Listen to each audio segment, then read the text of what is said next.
அனைவருக்கும் மாலை வணக்கம். இன்னைக்கு கந்த சஷ்டி ஃபர்ஸ்ட் டே விரதம் ஸ்டார்ட் ஆயிடுச்சு. நீங்களும் விரதம் எல்லாம் ஸ்டார்ட் பண்ணியிருப்பீங்க.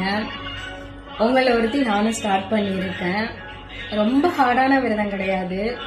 நான் ஒரு இடத்துல ஒர்க் பண்றேன் அப்படின்றதுனால என்னால் ரொம்ப அப்படி இருக்க முடியாது ஹார்டா. சில ஐட்டங்களை மட்டும் ஒதுக்கியிருக்கேன். ரைஸில் வர எல்லா ஐட்டங்களையும் நான் ஒதுக்கிடுவேன். ரைஸு, பொங்கல், இட்லி, தோசை இது மட்டும் ஐட்டங்கள் எதுவுமே எடுத்துக்க மாட்டேன். நான் எடுத்துக்கிறது ஃப்ரூட்ஸு, நவதானியங்கள் ஏதாவது, அப்புறம் வெஜிடபிள்ஸ் இதில் ஏதாவது கொஞ்சம் கொஞ்சம் 2 நேரம், ஒரு நாளைக்கு 2 நேரம் அப்படி எடுத்துப்பேன். அப்புறம் அந்த முருகன் அருளால நீங்கள் நினச்சதெல்லாம் நல்லபடியாக நடக்கணும்னு நானும் அந்த முருகனை வேண்டிக்கிறேன். எனக்காண்டியும் வேண்டிக்கோங்க. வாங்க என்னோட முருகன் எப்படி இருக்காரு அப்படின்னு பாருங்க.